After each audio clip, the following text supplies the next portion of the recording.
What up, folks? This is Jason Roggasch. This video is entitled Hillary Clinton's Two-Prong Effect. She, of course, recently has gone after super patriot, Dallas Texan, and overall stand-up American Alex Jones of the GCN radio network.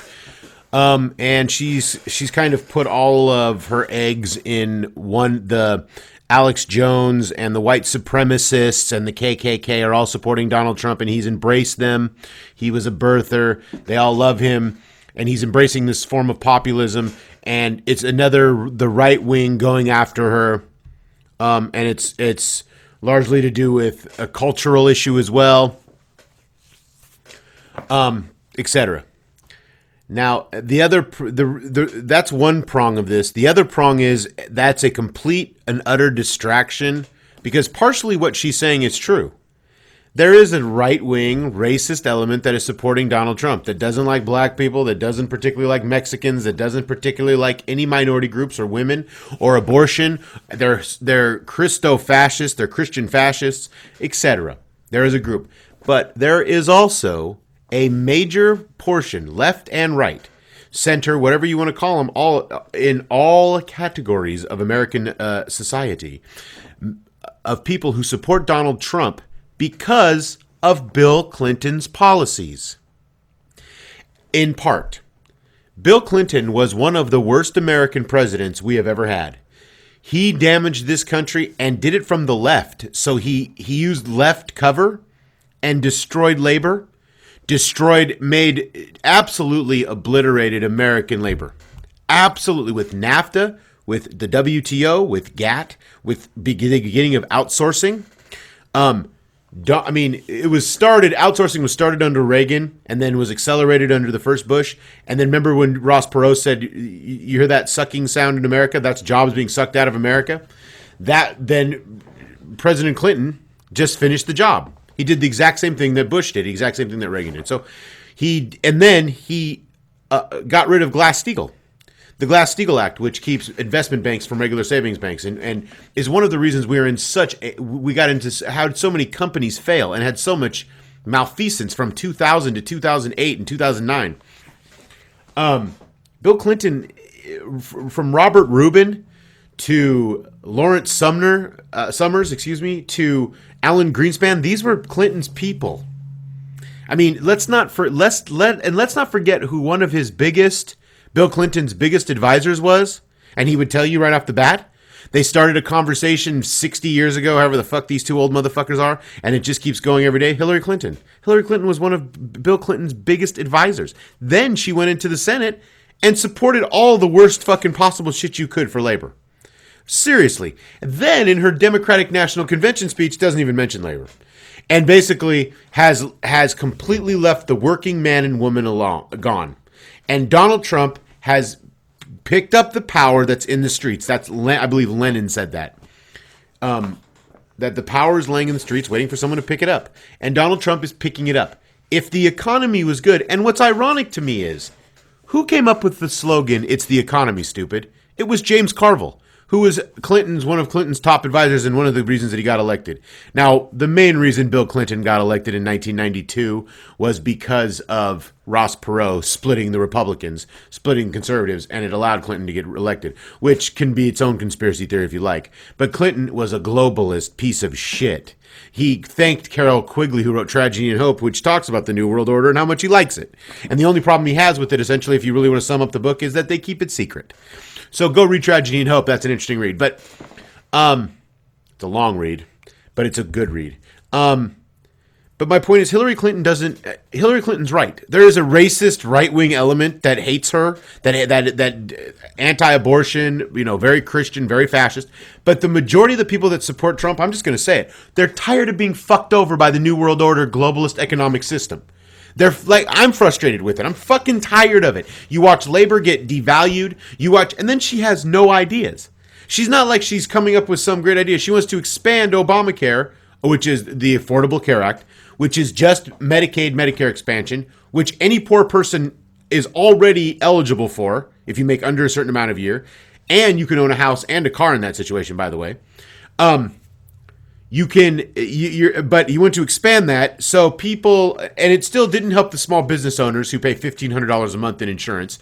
It didn't help anybody that didn't, and the corporations are mandated now, if your workers work 40 hours, that you have to have life insurance health insurance for them. So what did all the corporations do? They cut everybody to part-time. And there was no legal mandate to protect labor in any of this, so the corporations can do perfectly what they want and completely destroy labor, continue to hurt labor, and get away with it because nobody set any laws in place to protect labor from the Affordable Care Act, from corporations not employing people 40 hours a week. So it's corporatization, plutocracy, cronyism, etc. And Hillary Clinton, people are tired of that last name. If the economy was good, Donald Trump would have no purchase, and he'd have none. 8 years ago, 12 years ago, nobody would have voted for Donald Trump. Matter of fact, Donald Trump's ran for president before. Nobody's paid any attention. This time, thanks to some weak candidates as well, with Ted Cruz and the idiots that the Republicans have. But the Republicans are a terrible party right now. So are the Democrats. And Hillary Clinton's an awful person. And she goes after Alex Jones, and is really that's a good strategy, but it's also a distraction from the fact that the reason people are really pissed off, the reason those white males that you see that you lump in with the Tea Party, which not all are part of the Tea Party, and females and other people that are angry, it's not just white males. I know that, but that's who she's talking to or talking about. They're pissed about the economy. They're pissed that they're broke. They're pissed that they got their houses repossessed in 2008 and nobody bailed them out. They're pissed that their labor gets continually devalued. They're pissed that they can't afford health insurance. They're pissed that they can't start a business. They're pissed that they can't put their kids through college. Their kids have to go into massive debt. They're pissed off about credit card companies. They're pissed off. And they want something different. And that's what Trump is. So we can get into the other discussions why Trump is bad and why Hillary Clinton's awful. But Hillary Clinton is using this two-prong effect. This going after Alex Jones and going after this another vast right-wing conspiracy and attacking, and she's right on some of that, but then she's also using that, and that's the second prong, as a distraction. So you don't remember that it's her fucking husband and her that are one of the main progenitors of this awful fucking economy pushed towards one world government, one world economy that we are currently faced with. We are faced in an economic... the economy in this country is terrible and getting worse. And there's nobody... The Democrats who should come in with social safety nets and social programs and help are doing the exact opposite. They're giving more away to insurance companies through the Healthcare Fraud Act is what it should be called. And they're giving more away to big corporations and big business, as they always do. And if you don't, and by the way, let this get through, let the election get over. TPP is coming. It's going to come in some other form. It will be here because that's what the globalists, that's what they want. Total fucking free trade. No tariffs on anywhere. Labor to be completely, everybody make the same dollar an hour all over the world. And when we go into automation and all that other shit, that's another video, but that's what we're heading towards. And we all know that the New World Order, you can make fun of that all you want as a conspiracy theory. You can make fun of global government. You can make fun of one world currency, but that's what they're all talking about. And like I said earlier, I harken back to Dr. Carol Quigley, who Bill Clinton thanked in his inaugural address. One of the people that Bill Clinton looked up to. He was one of his professors. He wrote a book called Tragedy and Hope, amongst a couple of other books. And it's about this plan. The Grand Chessboard by Zygmunt Brzezinski is about this plan. The Project for New American Century, in more recent documents in 2001, is about this. 2000 is about this plan. Rebuilding America's defenses. This is not some, and getting everybody on board with the American, rebuilding America's defenses and becoming the only dominant power left is really about merging everybody, getting everybody involved in controlling them under one government. It's not a conspiracy, and it's bad because you have to have sovereignty. One of the things you can see is what happened to Greece, and that was just under the EU. Greece lost its ability to print their own money.